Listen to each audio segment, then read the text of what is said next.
Tugas yang kedua adalah peran sebagai imam, yaitu tugas yang menguduskan. Kita tentu tahu kalau Tuhan Yesus kan adalah menjadi korban dan juga menjadi imam pada saat yang sama. Tapi kalau ditanya kenapa Yesus harus mempersembahkan dirinya? Karena dosa manusia.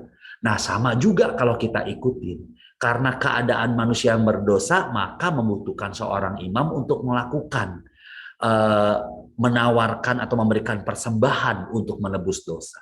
Melalui persembahan korban dirinya, Kristus memungkinkan pengudusan, pengampunan, dan akhirnya keselamatan kita.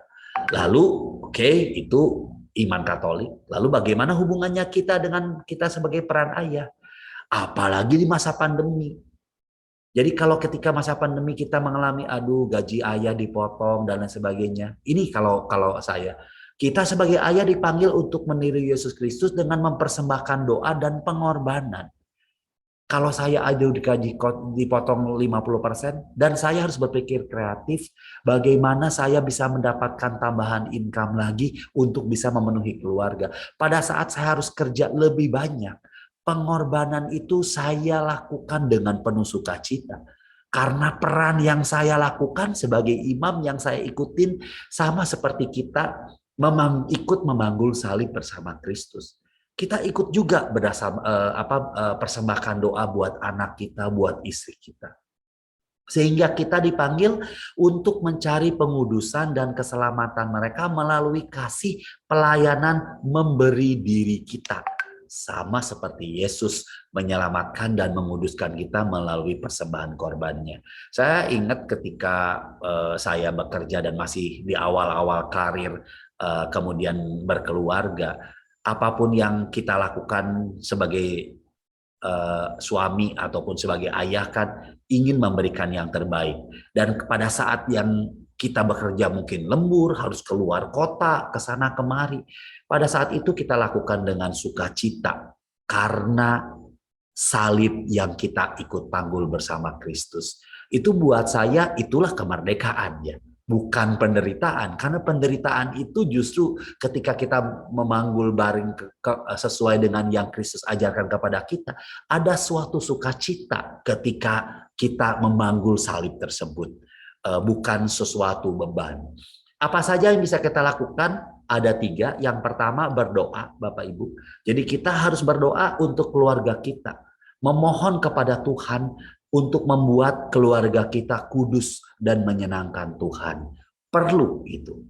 Banyak orang kudus yang jadi santo gara-gara melihat papahnya berdoa. Salah satunya adalah Santo Yohanes Paulus II yang hampir tiap malam melihat ayahnya berdoa. Makanya anaknya mau jadi Romo dan kemudian sekarang dia jadi santo. Kembali, seorang ayah itu kita kan seringkali seperti Santo Yosef. Seperti di kitab suci, nggak pernah ngomong satu patah kata pun, tapi semuanya dilakukan dengan penuh ketaatan dan kerendahan hati. Demikian kita juga, Bapak Ibu. Berdoa, diem-diem, tapi ketika anak itu ngelihat, dia tahu bahwa bapaknya itu sedang melakukan sesuatu. Kedua, pengorbanan. Kita harus mempersembahkan korban untuk pengudusan dan keselamatan keluarga kita. Ini penting sekali. Mau seperti apa? Misalnya, oh ayah Jumat pertama saya nggak makan daging ya. Oh saya lagi pantang misalnya atau lagi puasa setiap hari Senin. Kasih si anak tanya kenapa? Nggak, ayah lagi ada intensi. Saya rela untuk mengorbankan karena ingin mendapatkan sesuatu di masa yang akan datang. Nah ini pengorbanan seperti ini kan kalau di zaman modern sekarang agak sulit kita dapatkan. Karena di zaman modern apa yang ditawarkan adalah instant gratification, adalah pujian-pujian atau kesenangan-kesenangan yang langsung saat itu. Kalau taruh di Instagram, dicek ada berapa yang like. Kalau ditaruh di YouTube, dicek ada berapa yang like. Kalau yang begitu yang like-nya dikit, bete anak itu. Nah, kita di sini tidak. Kita menjadikan pengorbanan ini merupakan energi ataupun yang memberi energi atau bobot dan kekuatan pada doa kita. Saya secara pribadi uh, senang. Mungkin Pak Petrus tahu, saya sekitar pada saat terjadi pandemi, Bapak Ibu, di yang wave kedua ini, yang Delta, kurang lebih 14 Juni kalau nggak salah, 14 Juni 14 Juni atau tanggal berapa saya awal, saya melihat bahwa dengan COVID ini sulit, terus kemudian oke deh, saya coba lari, lalu saya berjanji ke diri sendiri, saya lari 7 kilo selama 77 hari. Terus lalu saya sebarin, Pak Petrus sudah tahu, Bu Hanli juga, oke Bapak Ibu silakan siapa yang mau donasi, per 1 kilonya Rp1.000. Kemudian kumpul-kumpul, kemarin per posisi saya sebelum berangkat udah dapat 68 juta rupiah. Kemudian kita udah bantu, saya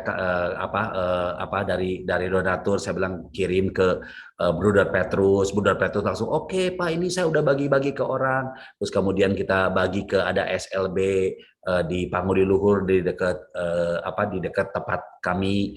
Terus kemudian kita kemarin ada beli-beli sembako, dan juga ini buat orang-orang yang terkena COVID, karena waktu kemarin wave 2 ini kan berat sekali, kita beli 100 paket dan kemudian kita bagi-bagikan. Ketika saya bagi-bagikan, semakin orang mau menyumbang. Nah, banyak orang bertanya, wah Dik ini kok senang banget sih nyiksa diri gitu. Kalau saya, buat saya pribadi, saya tidak menyiksa sih, tetapi saya mengalami satu kemerdekaan sejati karena saya bisa atau mau mengorbankan diri kita, ya lari tiap hari Pak. Puji Tuhan hari ini udah hari ke-74, jadi mestinya 17 Agustus itu saya selesai pas 77 hari, dan mudah-mudahan juga selain itu kan saya berdoa buat pandemi, berdoa buat semua yang meninggal karena COVID, karena Romo di Satora juga meninggal, Romo Suherman juga karena COVID, terus juga memohon pengampunan dosa dan lain sebagainya.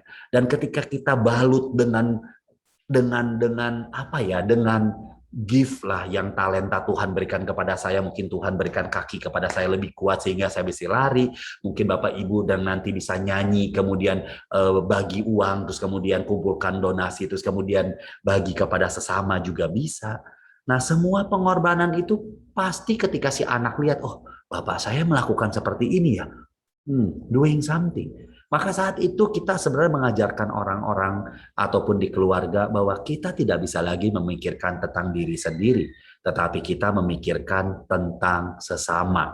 Karena sebetulnya pada saat akhirnya apa yang akan kita tinggalkan di dunia ini adalah kita akan meninggalkan suatu legacy yang akan diingat secara terus-menerus, secara tradisi oleh keluarga kita. Saya rasa at the end of the day itulah yang artinya hidup itu harus mencari meaning. Dan yang ketiga yaitu bersaksi. Jadi bersaksi itu yang saya ceritakan tadi adalah bahwa apa yang kita alamin dengan kasih Tuhan, dan itu bagikan terus kepada anak-anak.